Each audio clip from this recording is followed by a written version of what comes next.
pa ɔman no bɛyɛ ya efiri yen ara na yen ara ya sase enso enie sabre de adu mene won so se bɛyɛ bi e de atoa so simaduanan abɔ e de apa no nsia ho aha ɛyɛ Vision 1 93.5 megahertz dwumadi ɛyɛ Dem Light TV so the senti sɛ wo fia na wa hwe hwe ni wani ye pa na wa twea ben ɛyɛ wo kasafonyi no Light Television rescan your television set na chi live ɛwɔ Light Television na hwe dwumadi bi won so wo twa kan wo dwumadi mu breso a ye bekenkan wadwen kyerɛ bra wo de ba ni akenkan ne kama ɛde ama obadwafo so atena se ɛnkyɛ obɛte wonka ɛwɔ dwumadi ne so ɛnɛ ɛyɛ dadwoada ɛnɛ 21st October 2024 in the year of our Lord aka enafua aduanan son aka nafua aduanan son 47 days na yɛkɔ akoto aba ne senti no wo ye Ghana ni oto aba wadwen mu da ho fan a pacho come December 7 obekɔ no akoto santene na won so wato aba kama ne senti no se duru amanyosɛm a wo twaka menka sɛ eno de wo de onima amanyosɛm na wo mpa amanyosɛm ne senti wo nka ho e pacho oman Mpagya no ɛyɛ mene omienu ana yesomu a ye pagya gyina e betime gyina ho ye pa wo ye obi a oteme nka wo hwɛ me live ɛwɔ Light TV baby ahwɛ me firi bia na anwumre betwa puruse me chia wo baby ahwɛ ye firi bia dwumadie no ɛto amu akɔpem sɛ no wɔtwe ɛbɛbɔ na ɛnɛ dai dwumadie no nsɛm a ɛbɛdi ho dwuma no pacho ɛdɔso majority caucus ɛnɛ no ye ka majority a na obi ama ne nsa so sɛ NDC sɛ MPP na obi ama ne nsa so na the American say majority or no majority caucus no Ghana first na me bisa say now a Supreme Court versus the legislature Speaker of Parliament ebe decided both majority minority won faith nyame yadmo ochina abra Parliament etnase now MPs more of them they are in a state of limbo as to whether say they belong to here the majority side or the minority side and ebedi nkomo nya hwe nsunsuanso a eno ewo edema wotimamuni no nsunsuanso a ewo mankonkon Ghana so we and this ni wotimenka are you scared usro say soldier for Ghana pa die say minority and a majority side of parliament yenim say but the yenim ni say NDC for claim say omo majority MPP for nso say omo majority the say to ochina sittings a ebekoso parliament no it is going to be under heavy security escort sana amanfo bedwene no say a soldier for and a sra for the MPP side aton safra sra for ne senti NDC for na bohu kakra so musro sempo edechina asra for ebeba betwa parliament ho ahia so mu twa ho ahia so mu ntwa ho ahia no de mi bisa ne say eno sunsunsanso no kura no ene de wo he wo yen ya yeto aba so ochina esisi ne awie behu chale na Supreme Court akasa Speaker of Parliament so be kasa Ghana for so be kasa come December 7 for agent chira ne bra nkenkan ma ho 0244 11 1764 0244 11 1764 and sembisane ne say what do we stand to gain or lose even if the minority becomes majority? If minority becomes majority, what do we stand to gain or lose? And I may say, is the majority supreme than the executive? Anna, why can a majority? Anna, what can a majority do more than a certain government? Okay. Obinsume bisa say speaker no final say ana in this particular instance and a case. More questions than answers coming up on the show right now. Your messages are welcome on 0244 11 1764. Yabasa strengthening our able institutions in Ghana. Your institutions are Ghana Hanoma. Make I say the then president of US of A, former president Barack Obama Bayano. Obviously Ghana no okasa about our institutions. Here say you best strengthen your institutions. Amana timi abo adwuma na abo aman. Na me bisa se sa kwan a ye nyina yenim se fa so beboa no. About a change of mindset. And I say a total change of government. strengthening our institutions, a change of mindset, and I say a total change of government. And I bet my institutions, I juma, Najina Brani, se contemporary, man kunkro ganemu. Your institutions be to say, Commission on Human Rights and Administrative Justice, the SRAJ. Your institution be to say, the National Commission on Civic Education, NCCE. Your institutions be to say, the Information Service Department. Your institutions be to say, the police administrations, the health institutions. You all Ghana ha. Obi say o me call passport office, the ekoso ho. Yan court systems, the ekoso. E dey na wo dwene say, ya ebetimi aboa. Ama institutions na gina brane. Fa dwenkyere ne bra na Mpagya Ghana mom. And then they court rejected the PNC. Ora Bernard Mona na appeal or the PMU or the High Court against EC or may disqualify or the appeal echo the Accra High Court in Nasemano. Now for Yamaniti and an MP ballot paper so set bia. And they court rejected Bernard Mona na appeal or the PMU. One enim Now Bernard Mona and Babontian Bekasa say and so Obeko to the highest court of the land. That is the Supreme Court. No, of course, interpretation. And as simple, Wamaya Horti, all processes are easy for a year. With respect to the coming elections, we basu December 7. No. And somebody can edit ye. What mean can hear me live? Who galamsey site to be? And as simple, baby, I hear me free no. Ye galamsey or an illegal man in Kosovo. Mibisa will say, Edian Ecoso now. With the deployment of anti-galamsey force, then Ecoso now. Pacho, for Gench Bra, Nian King Kain, Miau de Ecoso, our baby Oteno, Fakwa Oteno, see two galamsey or and a illegal mine in Oha. Now, a soldier for a police for a bayati one, and I buy a deploy one, at one call, sight a who do be. Won't you, my dear, to say, Southemenka, and I will hear me free. Biaya, you took galamsey. So far, how far? 5 inch bra. Na yanken 0244 11 1764. And we are proud to the time I may activate lines, Na fe ya ken kind come. Opinion post. Media menyindi. Man for say no, ema hunu stand. Ema hunu de bewie. Ema hunu wanim ne wachi, ene fa kwa hugina. Na wapema ko wanim. Setie bia.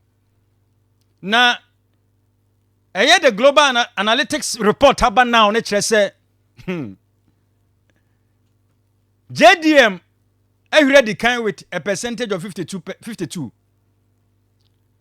Ana Dr. Mahmoud Bawumianso etoso with 39.8%. Alan Kojo Chematin Nana Kwame Bediako ono ne cheddar no ya 5.4%. Alan Kojo Chematin 1.8%. Anna others 0.8%. Gift you him anymore say Gifty enam bedevi ofi ha. Ono ye National Communication Team member NDC akwabika was o shiri. So one say no and count down to say quantity 52%. Oboni team kosre. Chini awie ne be mu chale. So to wi na be mu be susu ade body hono befa. Gift and number the view of your NDC National Communication Team member. My lawyer Richard Brown, Eofia, was a social commentator, political analyst, lawyer, Ewaha, and I think so. Roy Elijah, ni Tetesai Adams. Elijah ni Tetesai Adams, the Greater Accra Regional, organizer of the CPP, the Convention People's Party. Onosu Eofia. Abia for Mama Kwaba. Yeah, I'll be there. Bijilisa pomu yedie. Yede radiasi. Jumadie Unity Oil ne kuta emu ade bremo se enwumrei ope petrol me kire super papa e dey running engine ope diesel ope engine oil a patcho papa ne Unity Oil ene lubricants bia ope bia ye dey aba from Europe obenya Olympia no bi ato e dey power engine no kama pa afin so otemenka wafidi ya uyizi no eyisu diesel a pachoko Unity Oil ne kotono ho na ne bo ne wo fom na papa yemfrɛ mu hona yewo ohudo papa koto ne beda mase akire Unity Oil ewo Taifa yene Taifa post office ni die nimhwe oteme nka waduru ho a no amane na wakotobi na china wa botrinku oteme nka wonso wo sport Emma yewo ho sanso na Achimota Old Station enso yewo ho mamen hyase mfamfiri Owura Elijah Tetesai Adams ho ono CPP regional organizer Obanyi yenhwe de ekoso ewo emrahye bedwam isi na bese majority 24-hour majority obi di majority for 24 hours na yeno ane na nipa bia hi ana ye omo ya se NDC be majority the senti na yekoda sore ya the highest court of the land ababonte se opokunfa ninkum kutwa mpieto manya ntwa ntino nya de se kutwa bema na manya ntwa mpieto de nka wanzam ho ntino etu nkotwe de atwene opanyi ochina emrahye bedwam mu etena se ede na ohwe ni mu se besi Doctor, mefa akwenya we so na machia wa tifo ni wa hwefo nyina bia joso menim say Light TV ni Vision 1 FM ni TV de mo ko akire papa na mo adwuma papa mo ye no esombo ya wo nkran nti mechia ye papa garmanche okay Kentucky Tekochulu okay baby owo bia mechia no mechia boy masimano nana ni amakan the third asene jase hini okay mechia ni kote boy the second of anko okay yeah mechia na pa mechia CPP for nya wo Accra ena si na frimpon man saponkuma nkuma akoso frimpon man saponkuma nkuma our flag bearer incoming president kasagu microphone CPP akokọ ne ho ye de akokọ no bronya ye de bedi bronya o akokọ no ene wo sorry ye wanti akokọ no nka oh boy akokọ ne bon ye sa okay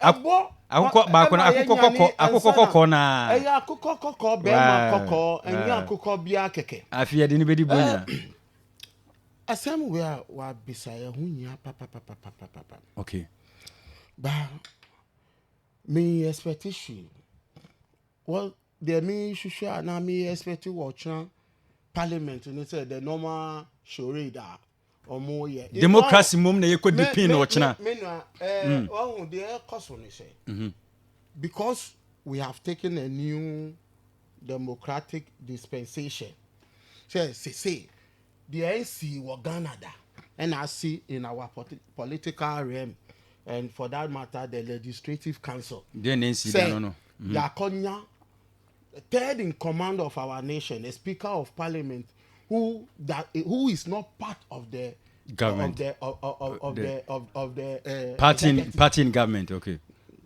it is not his party that is in government. Okay, and I was say you him say niama besisi niama yehu da me mbo ni niama esisi me mbo kra as a Ghanaian the me hwe nim akamo ni say it is issues they are bound to happen and it has started happening. How are we handling those issues? The maturity at which we are handling the issues will tell the diaspora. They say Ghana, indeed, we are ready for this democratic dispensation, or what are we? Whether we are joking or not.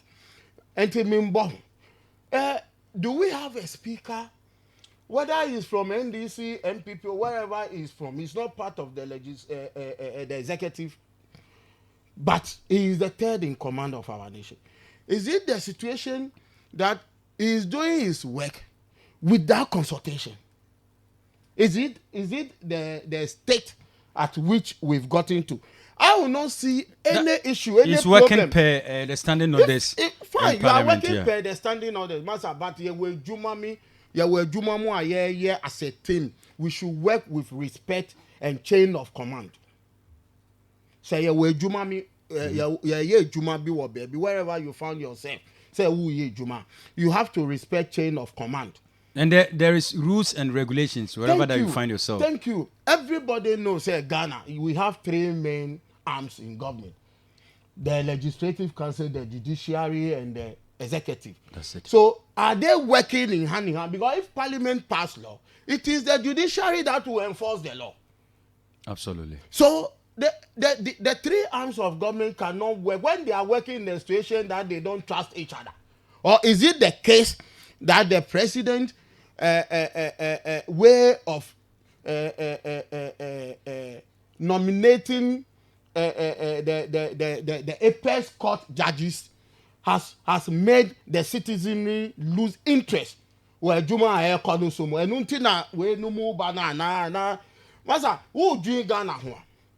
Say who you are the president of the nation. Now who nya parliament I be criticize you. What is your fears? So you think there is mistrust? There is mistrust I don't among know. the arms of government. I don't know where this is coming from. But last time Mekan Bibi was said, our politics of the nation is becoming too partisan. Okay. Say any NDC MPP guru be our beshiano. They respect their party more than the nation. They are thinking of their party more than the nation. And this is having negative impacts. We all have constitution that is governing us. Very well.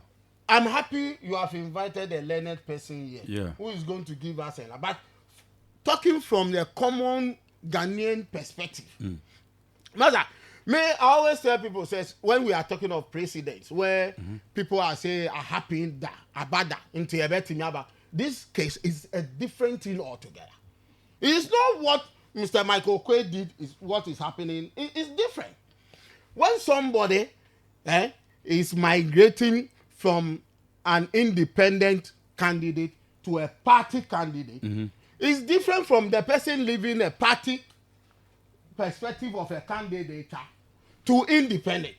Okay. It's not the same. Master, who were party more? The political party has its constitution, apart from the Ghana government constitution. But per article 97.1G, coming, before I come into those articles, I'm coming. Okay. You see, people have been calling for constitutional reform all these years. It's not. It's because of some of these things. Look, sometimes this is the learner, but I stand to be corrected. Some of the laws are contradictory. Because of that, when you have a learner counsel, a lawyer who is smart, that is where you win your case.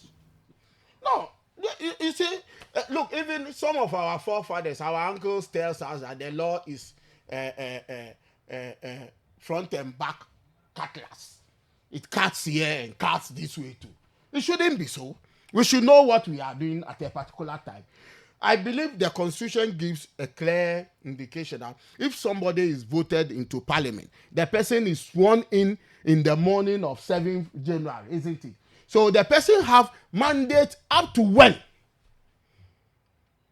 When does the MP's mandate in parliament, when does it end? When? The learned person will tell us. Fine. Is it the case? I asked earlier whether the speaker is doing this without consultation, and also is there duration? If you win and you are sworn in today as an MP, till when? You have till when for you to become an ordinary person, no longer an MP. Till when? Okay. If there's a duration, fine. When is the duration? And also, when you are from a political party going to contest as independent, the party has its constitution and its regulation, and you are going out of that jurisdiction. So the party need to write to speaker, and from that angle, the speaker becomes aware that this seat makes it is official, vacant. But when the person is from independent and going to the person join a want party. to be the next parliament. He want to be there on a political party. Who will write to parliament? Okay. Who will write to parliament? Okay, I understand you. Are you getting me? Yes. Who?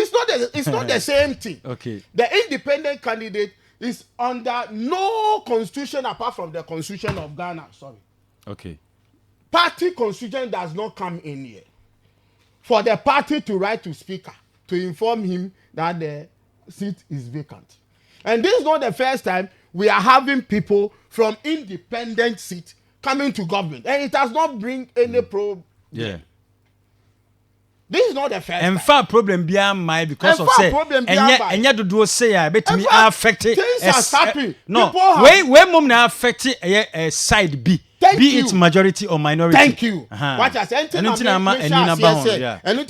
say, me can't say. The RC and say that we should stop comparing it to the RC before. Okay. So that we seek adjudication, we seek clearance, we seek information. How you see, this morning I was listening to a professor. Okay. And I was very happy with one statement he made. The Speaker of Parliament should be the last person to disobey the judiciary. Oh yeah. And for that matter, the Supreme Court of the nation. But if tomorrow NDC comes to government, they are there. The courts are there. You need to work with them, all right. So when you create impression for people not to have confidence in the institution, you are hurting your own self. Okay. But tomorrow you will be there. Okay. One of the issues we need to talk about is the president have too much powers. The president, look, a case like this, the media man who was beaten, they are calling on the IGP to act. How can the IGP act if the one contesting, one of the presidential contestants is the chairperson for the police council? With all this power, the vice president, with all this power, the president will also choose the IGP for Ghanaians. Where are we heading to? Can't we vote? Ghanaians, these are five nominations. These are five people who are qualified to be IGPs. Let's vote for the person we want to become our IGP. Let's vote for the how do I call it? Not the commander in chief, the CDS chief of or staff. the chief of staff. Okay. And those institutions. Why don't we vote for them so that they will have the confidence of the people? Why should the president choose all these people? The electoral commissioner, the this, whatever. And you know, when say there should be a review. There should be a review. Because now we are having more experience in the democracy we are trying to live with. So are we learning anything concerning that? Because we will have more issues we've never come across before. Okay. And when those issues comes, what are the criteria? What are things we have to look for to settle this issue? The one who see no China the other one say democracy movement. You see, look, I saw a video when the majority leader and the minority leader were having whether lunch or dinner. Yeah, they were having a dinner. I also watched. I've watched that video after AR2. They were enjoying the two of them. After AR2. Why should they create an impression when they come out from parliament that they are enemies? So Ghanaians, we should also be enemies. All right, me that say. All right, Elijah needed a Saya Damse Greater Accra Regional Organizer CPP. Mami ko gift here nang bedevio and this National Communication Team member. Oba Akwaba. Mejiri se ho ye radio adom ye so ho ye pa. So adom ne mo Mpagya ye ho ye pa. Emefa mia. Okay, yentiwe. Na party mpanifo ho ye the flag bearer former president John Dramani Mahama Bema ne ho te say Bema ho ye Srimu Jata papa. Okay. Na ono a Ghana dana kuma so kane ye hwe nim nyame nso be ya do come December 7th there. Na Ghana fan into mapa Ifra because John Dramani Mahama will become the next president of the Republic of Ghana come 2025 January 7th. Okay. So with what is happening now, no, do you see a change now? When you say the air cost we no cry say there's going to be a change now. Everything shows. It's like ubisa na asa unim na ubisa. Some dey ubisa. I think that nyame person oye na di papa bia or sha see from baby. Na edru baby so na yen nipa da sani we don't follow what God wants to do. But we from the NDC I think people are saying say and tokwa besi e china na way everybody is looking forward tomorrow at parliament say democracy be need said this is the time we need to strengthen and deepen it. Very well. And before I make us let me read something about a section of our policies. Ghana for di juma come 2025 John Dramani Mahama any NDC for ebebu or mining short time no we have a section in the policy or can say restoring good governance and combating corruption. Okay. Under it John Dramani Mahama say strengthening the independent body, establishing a constitution review, implementing committee to implement the recommendation of the Constitutional Review Commission. That's right. Meaning say I think there is a call for a review for the constitution from 92 ebesine Professor Mills time and then now form a committee so obey den obey a review constitution ni dia maye Papa John Dramani Mahama so he also formed the same committee ejuma gusu ansa no ye den ofri aban mu. And in our policies for 2025, president, the committee is going to start to work. And we have a social contract with Ghanaians. 120-day social contract with them. Say, this will start working before the 3 months ebe endi. Ewa John Dramani Mahama apprentice 2025. Na me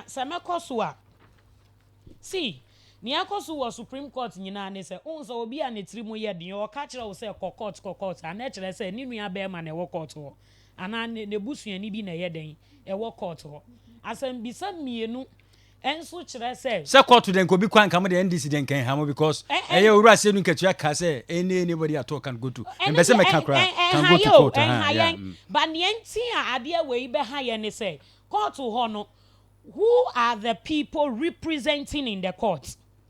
Minua Bema from CPP canon. Or see, it's like you bet to me at Waba. Eddie Ama Obi Okojina institution be anwa ye fee said that institution is supposed to be an independent body. Nani panu ye yina ye who say ya Tuaba majority na Tuaba ye de Eddie Amano. But what we are seeing is not like that. So many years near NDC NPP ye amount for kotinahwa and at the end of the day all bano Sure, ye ni ama omu beka fa nipa ni ho nyina ne se nipa no onye politically activate. But nipa ne kodru ho wi a ho na ho se ni ye kra kire se oye branch ana oye one of the arms of the NPP party ana NDC party. Enti ye den na oman Ghana ana aban bi e beba so no den na ye fa ho.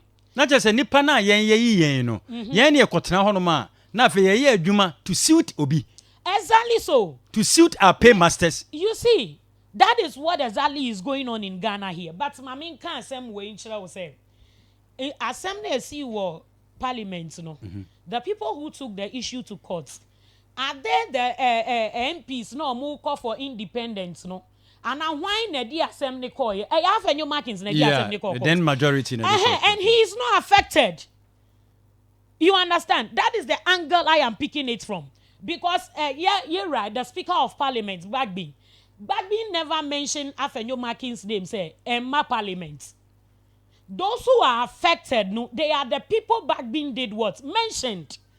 Say, 4 seats way, you are declared no vacant per the laws. A governed Parliament, no. What you are here? And why will you go to court? That is the question. And then or more, the thing is affecting them. They rather didn't go to court. They are even somewhere doing their no. Okay, say affected for your market. He being the leader, no. Oh. He being the leader and affecting because a dumb and on the pre-BB. Oh, my The sent no who say was shorty. Now one shorty. And they also turn around. Go and face them. And they are step in the right direction. Go with your people to parliament and now to court and go and question them why they did that. You don't have to come and fight the speaker. You don't have to take the speaker to court or parliament to court about this. See, the court as it stands now is toothless. Ntinka NDC for anka ojiri senka o NDC for nye din kan NDC for the toma anka mo nye din se bia o mo bedane majority no 37 137 now for a free mua. Say I own majority. I 136 135. So who owns the majority? The NDC owns it. So na ye per the speaker no ba bonten. Na ye prewa. There has been instances time bia ye papa ye president Nana Addo Dankwa Akufo-Addo. This LBGTQ in sem yi ba ye de court ni niama. What happened? You need to our Ghana has it till date. The president himself has not even come out to tell us his stand on Saturday, no. What he has here. And at a point now, assembly ebe kono, he made ni aid etro letter command Bagbin catcher and say on he's not received any letter on that. So what are we trying to insinuate here? See, the president himself has disrespected the Speaker of Parliament on so many times. And Seminia from CPP can say the Speaker is it that he is disobeying president now? Then.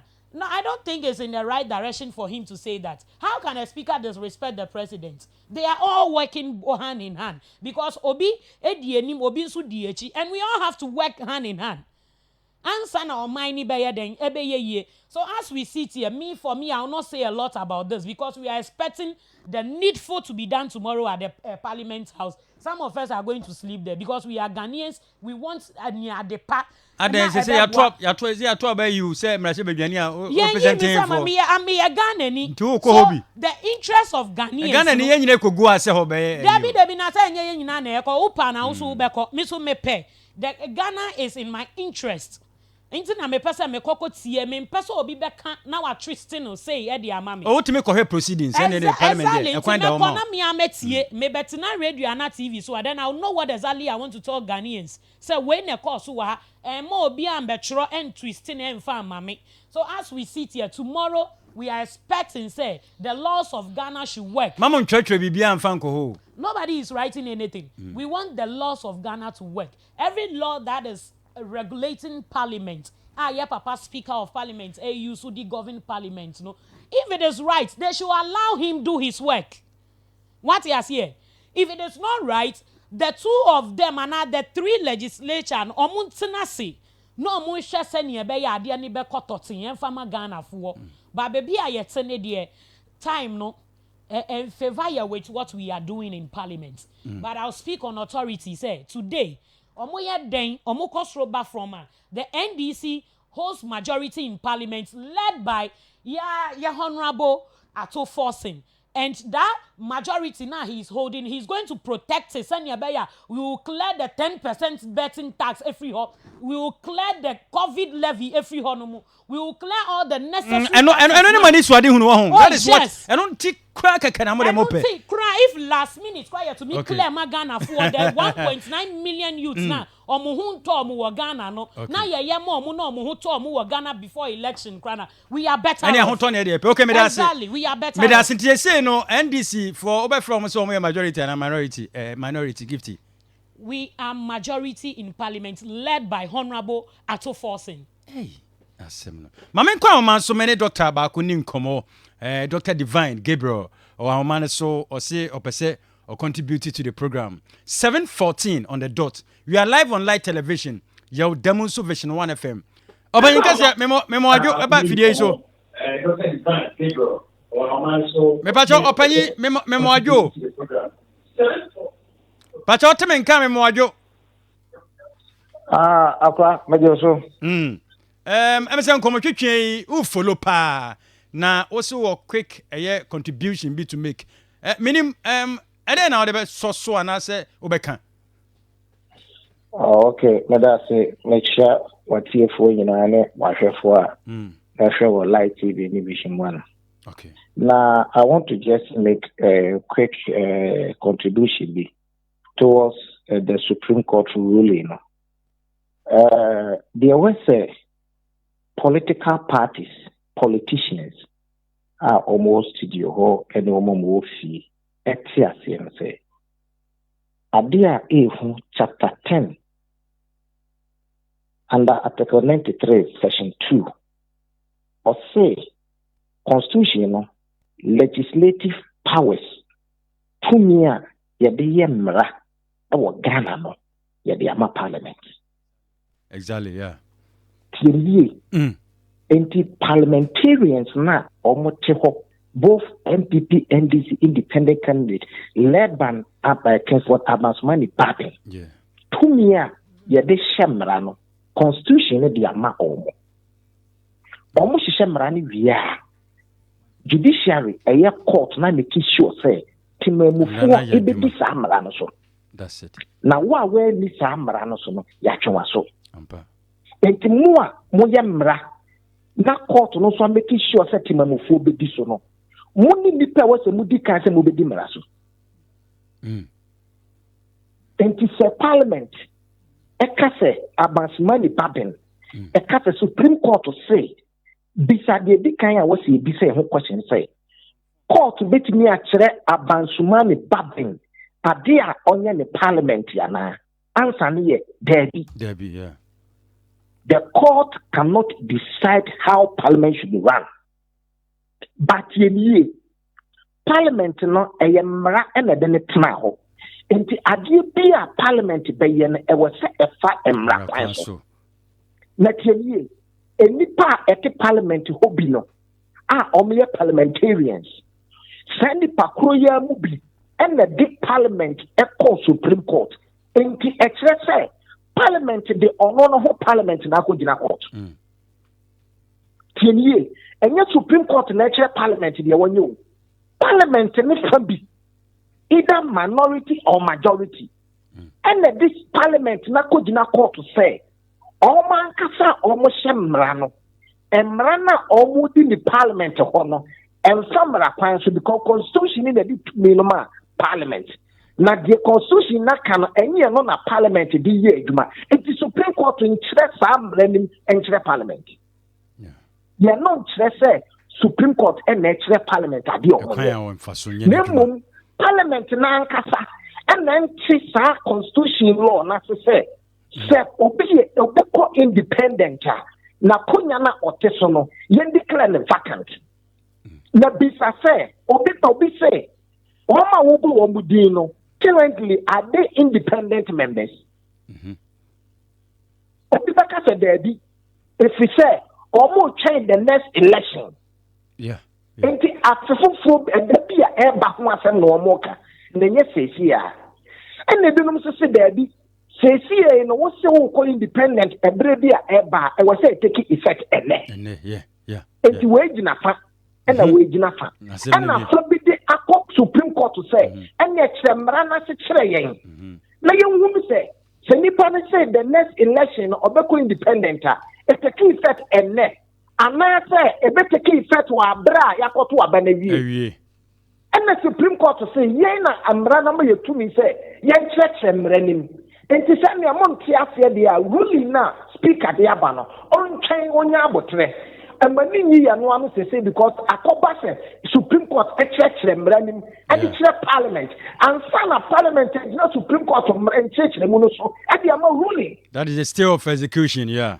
akoto parliament so enti se e binu ka se akoyi ama wo mo na se ye begina so asama Supreme Court aka ne be ba to agua na ona hyehye mra no omo eya tietua e wo mra no so enti yan hwe na afane mienu no yama emranya adwuma efa Supreme Court side and efa parliament side na oman no so asumdie mrem pato kakra metimi aka no piao doc yedase pa nya kakra aboa yen pa anti yebedase for your time this evening. God bless you. Yenya Dr. Divine Brefo ma ono so e na dwenkyere bai mame nko council ho lawyer ofie ha lawyer Richard Brown social commentator, political analyst, law into it. Doc, me da say. Okay. Na medical no mechia etiefo nyina. Etiefo nyina. Ene omo a urade ayo madom omo die so e wo Ghana ha. Yeah. Enkanka ye president Nana Addo Dankwa Akufo-Addo. Okay. On the me see de bia no me bom pa me bobi man esan say free SHS. A o de aba ehiafo ene ohiani ene skani omo nyina ayepe. Na oka abrante na ofri ada eso no ene free SHS ada Roma nti ene on now America na sa stories ni bebre wo ho sa aha ene ntina tem bia na mechia president Nana Danko Akufo-Addo say me bo na baso anti free SHS na mo kwa America no na say enye no a enka bia onya kwan nka oniska so ati ase aha won say me be me ka sem bi kire o last time me ba ha say ye binum no e ka de na enye scholarship a enka ye ntimi enye de enka na me nti ha ntimi me ti free SHS minimum impact a e de eden e ma oman no e bia ye hunu sisi in the next 10-15 years no that is where we'll see the real impact of that policy. Okay, I see. And I'm not surprised say say obi claim say ni policy because policy papa. So one okay, I see. And for the claim say omo policy no. Oh, say NDC for say your former president. John Mahama say your also claim say no dey buy. Okay. Ntino ni eye. Ade and eye. So enye so enye no matter who is doing it, wrong is wrong and right is right. Bibi say galamsey de and last me kan ye no galamsey ade bia ye nyina ya je atom say enye ya enti say ye nyina ye ka ho asem a say obi an say obi kotena obi bi o akra na o ka ne say o enye okose galamsey pit no che say o munye na ye ba ye be yimu and ye enye empese man no ye ni sa na doc before I mention here no na me bisa say Dr. Brefo okasa asisi ano ewurade nshira ne papa say waye wadwuma no about 80% of medwuma na mame okay waye wadwuma na mama waye mame pepe because explanation na me twen say adwuma ni nyina ahye wonsa so ohwe mpepe ya majoto nti all kan nyina me papa yi etina me bisa wo say oye lawyer ni ana enka me friend senior miss man so senior mo waye ade ewurade nshira adwuma na wo ye no suanwoma pa ni pa bisa no na say wo say yemrante ya ba na si etimi call mu nchen na yentimi nsua de no bebo oman no na mamenti ade bi mfiri ho won say yenya kwan say na another opportunity de bia meka another opportunity say ye be sua de and exam say unim Ghana ha radio stations adoso TV stations adoso but ewrade ye wadom na obi etunu to station no otie wo opinion on a matter na it is an opportunity say obeye bibia nipa no be hu say enemy tie ye no minya abase ene free mu very well ente no mpacha mamemre kakra ni yensua de kakra medase na unim ye constitution wa hu sa constitution sa document eno na ye the supreme law of the land ake say embre bia wo beye e wo Ghana ha say ni constitution we ebo ebra se maka no ye eni sabra no nya djuma ento ko article 1 pacha ne de mamekwane yensua de kakra ko nim article 1 osi issue 1 it's number 1 article 1 the mamekan article 1-2 this constitution shall be the supreme law of Ghana, and any other law found to be inconsistent with any provision of this constitution shall, to the extent of the inconsistency, be what? Void. Samra batan yi ebe mra edimu eche mra bia e wo Ghana ha. Na mra bia ene samra egbabra no. Samra no yetugu. Yemfanya adwuma. Yemfanya adwuma. Hwe 2 no. 2-1. Or see, a person who alleges that an enactment or anything contained in or done under the authority of that or any other enactment or any act or omission of any person is inconsistent with or is in contravention of a provision of this constitution may bring an action in the Supreme Court for a declaration to that effect. Okay, obi bia wonte ne ho ase bia ana sempo ode mra bi ebe bata sa mra yi ho ana one ne betoto ode betoto ho no e wo say ye de sa asem na sa nipa no e ko Supreme Court na e ko jin chechire mu na just we person o chen say ugidi say obi ye bibi etia sa constitution we a eso ko Supreme Court yeah. Obibia, it doesn't matter whether you are a member of parliament or not. Say MPC. Na se me Ghana ni timamuni a metime ba bi kra no. Timamuni. Se me hu so obi tietia sam rabatan yi so a. Ana se bia ono ahye ne mre bia ene sam mre bra metime de na ko Supreme Court. Betimi akọ enu na en tufo and attorney general. Enu na Supreme Court e can say community of interest. Essentially, we are Ghanaian under the constitution. You have what you call community of interest to bring an action to the what? Supreme Court. And see what I say, asemunu say fa atu force ho, say fa afenyo marking honorable ho, say fa hwan ho, obia ogidi say obi ye bibi etia constitution no. Or so dia the heading asemunu court. Now, when asem we no, esan say ewo Supreme Court nti no, yen ko into the merit of it. Yeah. But say the year kanu, me embro bro ho. Yedi can establish say constitution we, and the Supreme Court of the Supreme Law of the land. Okay. E say emre bi abese bia no, e say any we no eko. Yes, yeah. The same constitution and a creative parliament. Yeah, parliament na ya wo sisi an constitution e create no. In article 93, the same some person mean kan the same constitution in article 95 and a create speaker of parliament. Okay. In the article 93, there shall be a parliament of Ghana which shall consist of not less than 140 elected members. My amendment into no. Wow. So I have any create parliament no. Now on 95 now. 95 one. There shall be a speaker of parliament who shall be elected by the members of parliament from among persons who are members of parliament and who are qualified to be elected as what? Members of parliament. Okay. And this constitution, the same constitution. And I'm adding. I'm a speaker. Speaker. Same constitution so and I can say article 130. The same constitution, no. Mille Foundation. Also subject to the jurisdiction of the High Court in the enforcement of the fundamental human rights and freedoms as provided in Article 33 of this Constitution. The Supreme Court shall have exclusive original jurisdiction in A, all matters relating to the enforcement and interpretation of this Constitution. That is one. B, all matters arising as to whether an enactment was made in excess of the powers conferred on Parliament or any other authority. And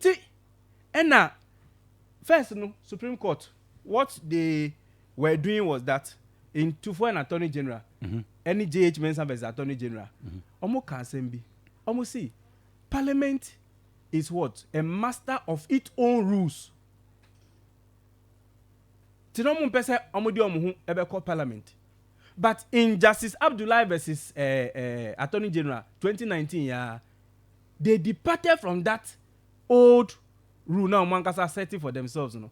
And now omo timi ko no hu say Parliament eyi embre bi omo ye no any constitution no ene ni yeden enko enti omo strike it out certain portions of the standing orders.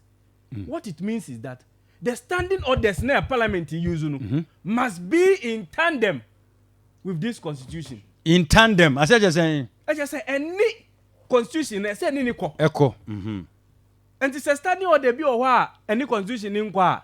Okay. And say mutimi yi free ho.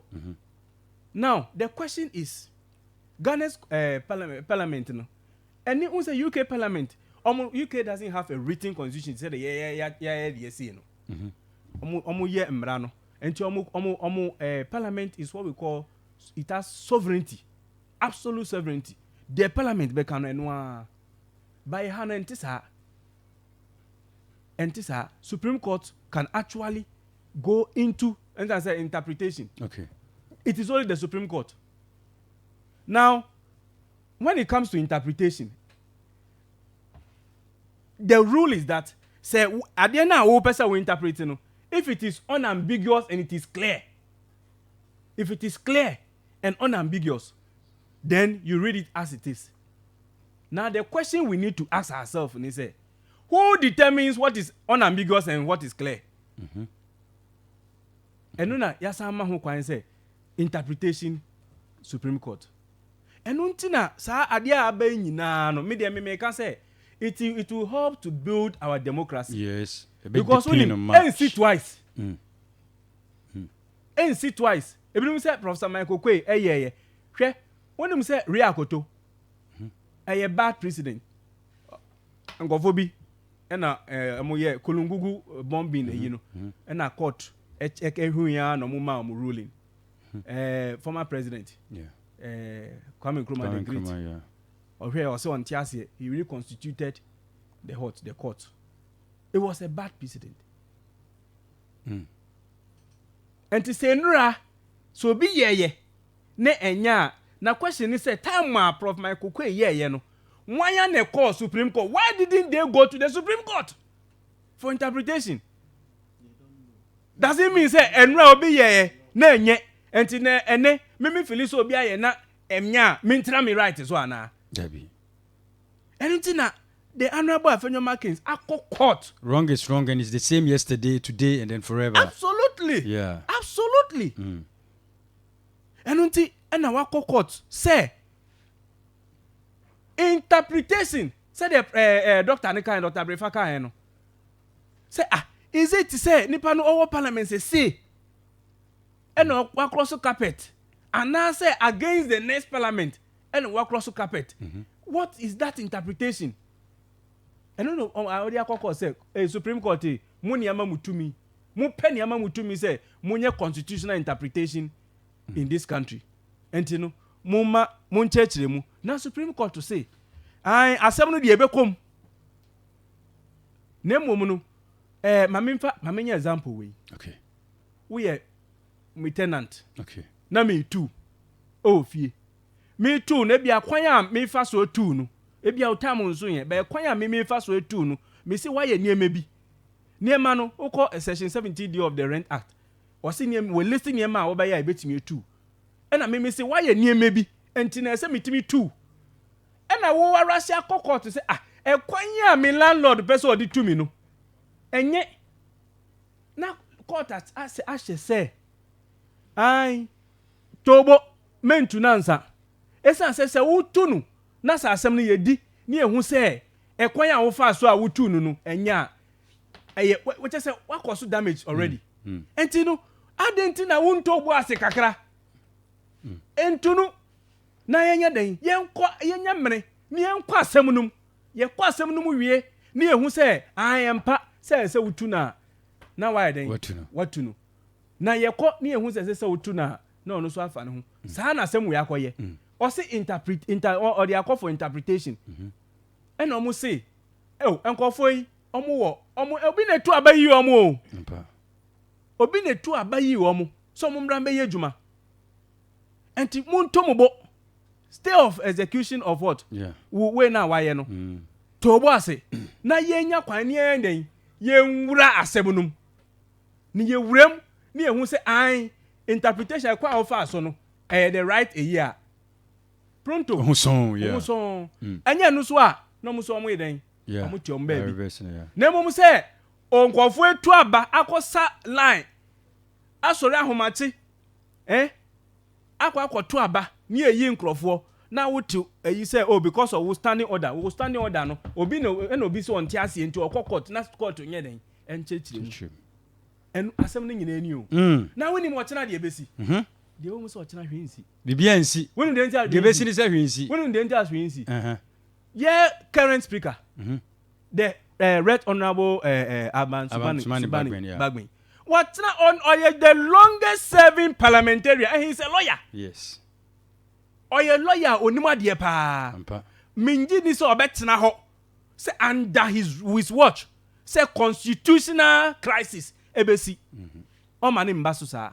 Na say bibi feel say bibi besi na bia menuanom mo NDC efili se bia gidigidi whatever bibiama MPP for mate se ebinom ka se omo se ye kona so omo ye gidigidi ye de be sori efiri ho omo sa no opportunity no na eno so beboa so ombe koso boycott citizens no talking of the MPP and America ne say one say Supreme Court and ama on say and ama ashemra say stay of execution yeah na court na wo bastardize ene no enura no the same court and equity discharge the leader no ato forcing enu de na mu bose and na mu bose and the court ne ye the ruling is correct the same Supreme Court and the 2012 ruling ye nyina ye tia ye hu de course 24/7 yeah 270 no ye say 270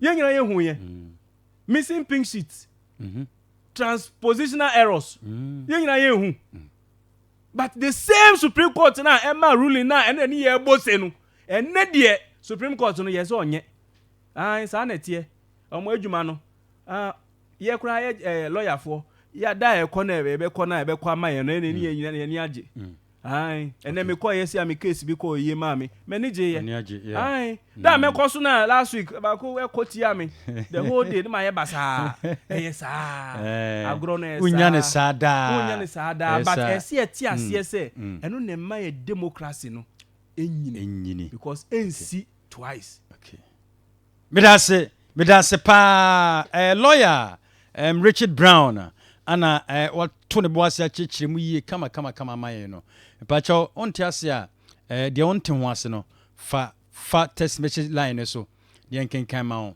message line is 0244 11 1764 0244 11 1764 a quick one on that gift enough yanko to the next so na menim so bia obe make any bia ya gift yeah kai Ghana for say John Dramani Mahama da number 8 would you who should 8 na who should chinie na fatim ho na chinie na se na niama bebre wo chinie na se e na good governance strengthening our democracy and deepening it ho na ehye now my brother his last comment no make answer na or drop or see court na release ato forcing with evidence say mona mokofa ebinom so mo be trantro ato forcing so and na ye hu say intro na mo kan ye nyina no anya adwuma mfa papa ne ho so the court has to discharge ato forcing say uncle he is free the same court no and na mo say John Dramani Mahama onya ni papa na corruption adokro no ayese the same court na and omo ko mu sa na omo hu say nia omo ken nyina afa John Dramani Mahama ha hu no enye sa enti yebeja no no onye de no nko the NDC in parliament and NDC for are not saying say court no hu say nia koso no enye na still la onjina fa akosa enye sa na NDC for account we are saying say emrama kwan ewo parliament say amanyo we parliamentary candidates and MPs no in parliament no with the rule of speaker no should take decision then they should be able to sit with the other two omo form ye mra wo Ghana no na ntiase enye den emra na ne wo so omo ye as amanyofo no omo nye den omo nye so what he is saying said the same court no na ye say na ene no ye say enye no who said court enye we are just saying that they should do their things right sani ebeya obi entina baby enka say because we are MPP ni and because say President Akufo-Addo appointee would the court na honti into na wo yes sir we don't want to see anything political colors as to those institutions sana ye ka because we ye bibi na wan chire mu ye say waiting na me yes ade we ya people will tag you as a NPP person because abanya e was where ye MPP aban ono no de wo court na ho we sit here as NDC for I represent the NDC and I will sit here and say it on authority say enya bibia e wo man we mu institution ni bia na ya be appointee ye nkrofo mu free party ni mu e court na ho aya sa niama nko ne totin se ne atimamufo ne ye den epe no. So if he is a lawyer, he is a political analyst, I think he should come clear on the laws for us to understand. Rather than playing the political drums in between of a law. Gifty, at the end of the day, me who say Ghanaians obia belonging to a party. And in the say Bani appoint to be na say the net to a Jumedi Biano and as institution Bianoa. What I know is the person represents Ghana. Oh, yes. And at the end of the day, no, about to maybe tunaba edeko. And a human in here. Nemom enya say obey adwuma to see to be at there you be you obi a belong to amanyoku bi that is what we are saying. See, when we were in power 2014 15 16 no, the person who represents the electoral commission was Yemami Charlotte Osei. And when you go deep into it, Charlotte Osei is not an NDC person.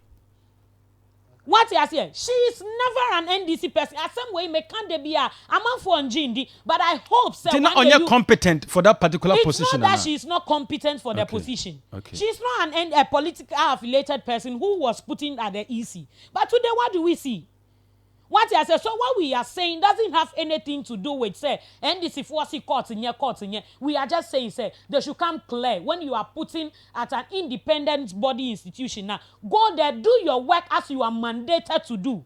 Don't be playing the drums of politics at the institution which is not supposed to be a political institution. What you are saying? Okay. Me da say. All right, Elijah. You say akwa say Ghana bibia polarized. Yeah. Ghana Nankasa is polarized because much say others say we are now way of which MY going forward. No, brief one now for me. Doctor, in the first place, Minkan Wahada say Speaker Ombu President. Yeah, Minkan said, is he working in consultation? Yes. You made mention of disobedience. That is why I came in from that angle. Oh no, I said. The speaker should be the last person to disobey a Supreme Court ruling. In other words, it's disobedience. Please, when we were talking, I was quiet. In other words, it's disobedience. When we are talking about political parties, and we use all our energy describing what our party want to do, by the time we will get to power, we don't have the energy to work for Ghana. We have used all the energy for the political party. We are looking at Ghana here.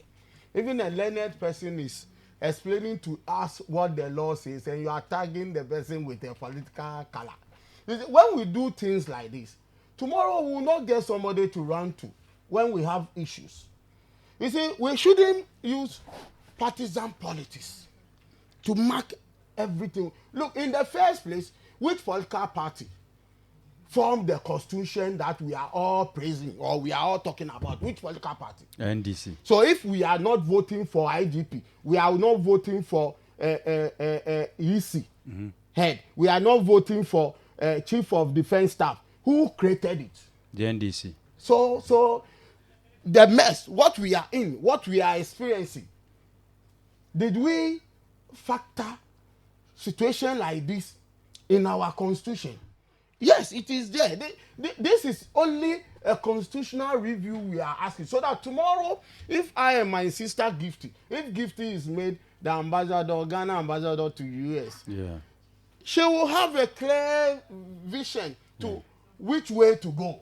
You will know the law. You know, in 2024 election, something like this happened. We went to the Supreme Court. It was the look. Whoever goes to court knows court procedure.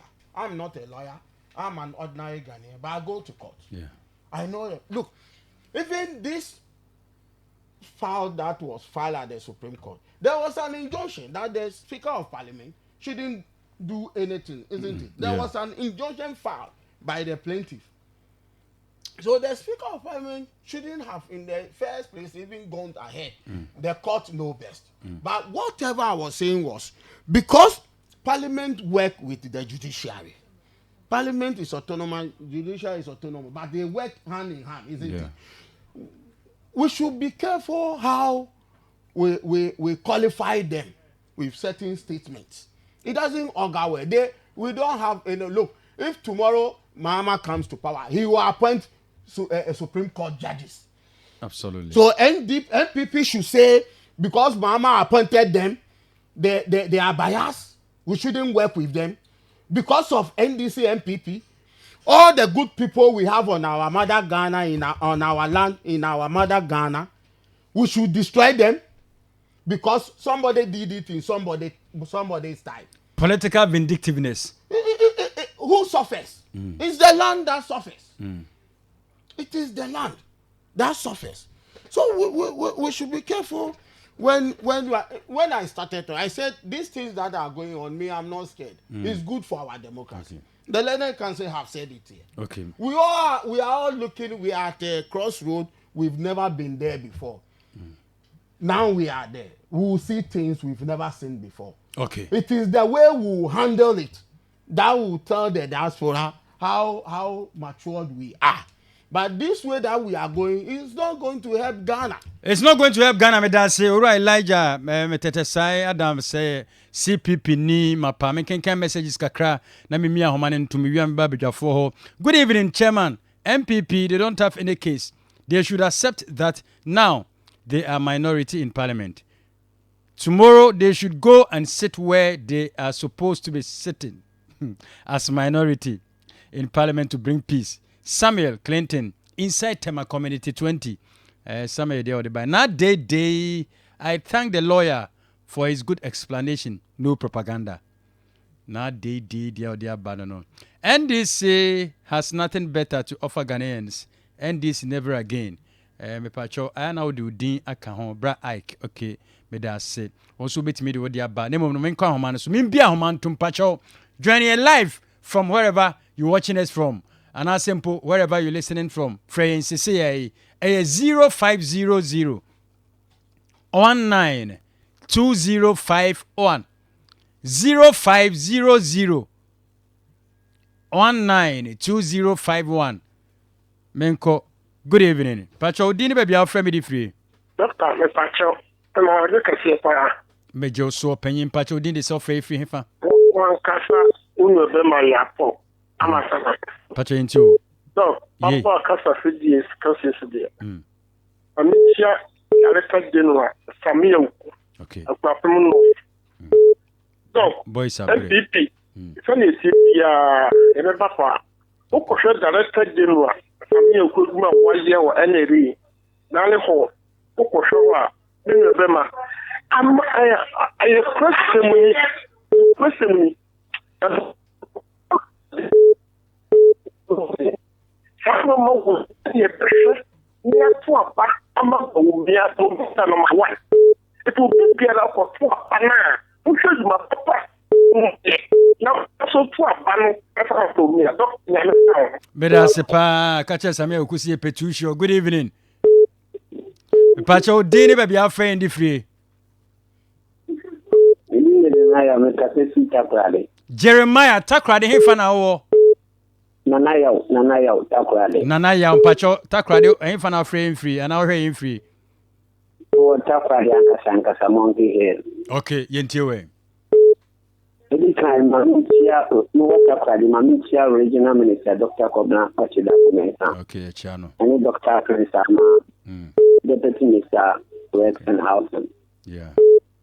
You see, Kaka and person can say, and this is for sometimes say, yeah, and yet Ghana for institution decision there, and this is for your man. We live in America say, Nipana Omuko independence no, Omuko this year or next year. And the next year, and the Nipana say, Omako independence. If you are in Ghana saying, Omuka majority, no more than this is what you be so. Open majority, no more than or my Ghana, I want to get there, NDC. But they bring a Ghana for an NDC for a month, and I said, yeah. I didn't know what I said, mobile free education example, and yet 419 in China, mobile, I successful. And the other slam, I'm in call for. I didn't know where I said, Omunia, no move, Omunia, and Ghana. No one didn't know. Whether they like it or not, so come and move about me is going to win. Okay. Yes, you want to know. Okay. Medasi pa ma obiso Emrebi or se Ghana for NDC for move free Ghana here. Good evening. Good evening. Pacho dini baby how free. Pacho anti be free him fa. Hacho pacho enti o. I think we NDC are neko. Get me for 2 months, Bama, and you to you because you're booking too much. Bye bye. Medas, ono so na dwen kire no no. Also betimi afre no wa kire wa dwen. Hello, good evening. Me pacho din the same now frame free hefa. Pacho George. Okay, into the blue. Yes, I said, Papa, I'm caution. I'm going to use your parliament. Carry my gun at the end, which okay. Good evening. Hello, good evening. Hello, good evening. Okay, from but Yantenenka, Yemfa Frefo, no so ediho, Jumedi so, aha, version 1. Light TV, okay, Yabia Homana Tumuntino, also bet me afre, Seti Biana do adventure and swaba, Frey 0500 1920 51. Good evening. Good evening. Pacho did the same now for you. Dog, where is someone Clinton in Pantama? Pacho say, someone Clinton. Okay, Clinton, Yentio from Tema Community 20. Dog, yay. Ghana, I am not even why I'm penacre. Or mana, a woman, who can a year, also a politics. Yeah. Papa, Nippon in Papa in the morning, but Nipper support to near be a sebi, and vampires of the Emerald man. Will be Ekasa, and yes, if you're NDC. But if you're a generational thinker and you are thinking about our next generation, or my cousin, if you're a generational thinker and you are thinking about the mother Ghana, or man, I've been every woman, they be able to come comedy. We come many years in it, but you always mention his name because of his good work that he has done for the nation. Yeah. You always mention his name. But a national monarch who can also politics, who can also do politics, who can also politics. But Oman essay, people believe in question one person can and that's as more as your parliament, constitution at the account. And yet I will be and I said, what will telephone or can constitution I show a go. Come on, independent and then when party with him. You won't party being what you are. Once to do it, I did not less than first in the into 2. Into your turn or rights and then all take to be a majority at the parliament. It's simple why I'm my something like simple understanding. But they shouldn't drive this issue to say that we are implement. Yes. Okay. No man and any agreement. Joy. Man can as a Ghanaian. The law is not belongs to any person in Ghana. It doesn't belong to MBP. It doesn't belong to NDC. It belongs to the nation. Okay. You understand? In terms of Ghana stands tall. Ghana first. At the end of the day, I will see you. Good evening. Yeah, good evening, sir. But your dinner baby are free and free. Maybe Eric, Ablekoma Eric and Patrick into you. Okay. I think na miniane make suggestion this is here. Na ya me person we can say na always be say o mine say to be honest say a Christian country there ye man ye nimie say Christopher say o mine no say but any baby I o ma dwene so o mo person mo ka say I say ye hu so say but we want to defend it. At the end, say, Sebi insure na say no, insure na wage insure na say no, and NDC phones you, and NMPP phones you. Galam say na say ye kuku ni quiet no, and NDC for quiet, NDC for kuku, Ghana for kuku. But at the end, say, no. Ye can say adiane say no say we NDC ni nti sabi say we NDC ni na we MPP ni wa dwene so nya adwuma ti wan ko squad broni banso ahun se broni na eba no wan ko squad broni ba hu broni so banso ahun se broni na eba na sem ni so sometimes no ma bi o wa ye nti ase as Ghanaians say sometimes no as a person kind of na obi gina we attack yeah ne atage o se ya se atage o se wo ye ndc amanyoni bi ye ko tie nya tag o pɛ ne asɛm no enti yema ade ne nse ya na dabi me da that se is o chi ma tie ase ye hwɛ men sɛ da biara da oh obi mra hello good evening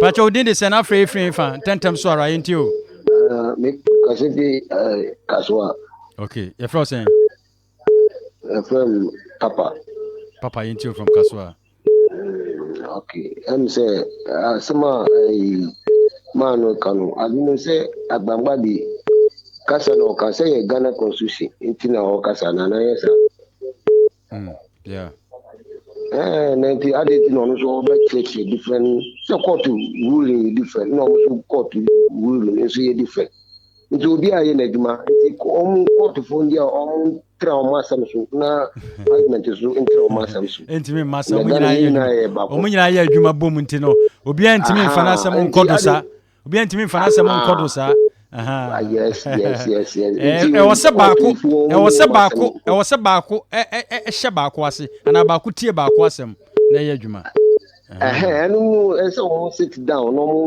asɛm no ntimi ye we sɛ ofisi ana wo se baako ubu parliament enimtia sa yenye ne sa okay parliament ntimi mfa direct say supreme court de omo ye no enye right ana wo mu di ase bi a enye right omo ntimi kasa nti say o ma me so say oyo ba kan Ghana nti omo ina politics no omo ye the politics yenyina nimra no ntino ade say supreme court the highest court of the land omo na bitima ma interpretation no de yehunu ba bia parliament omo nimpa good evening pacho din de sena free I feel na na o free sama na pacho into from mama saman I won't say the can one if ba ku be kan kasa sisi a o man esayo woman din de krema yehu ti sa galam se semo ye kase no anya ne pa ba ku e the whole nation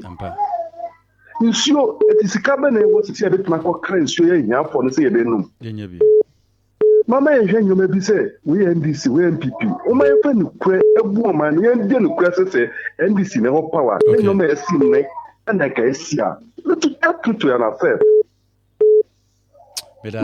bedase yem fala scholar ni face pacho odin be bia free hello me free abli from Agape the first saying Mr.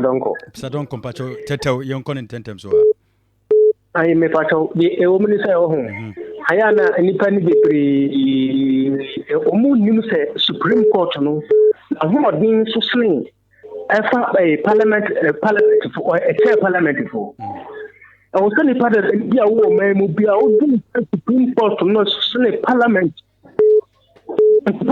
to me no ntimi so sling Supreme Court nti o man ba biala on so say ni dia no nyina yen kopepepe beda sepa mami fa freduma ni nyam fancy ya dache hene o fred from tema fachame eye nana badun so madina fachame philip mamole o fred fachame line na very hot pa mencha kaso afo eye mabrewa ho abrewa rebecca japan mencha ma 74 ehwe ntie mama suzy mama ya taifa for mama anna e wo honom kumase so wona ehwe free kumase damase brief one 30 seconds. Elijah. Pacho, yes, sorry, so. Thank you. CPP, Doctor, the air can say.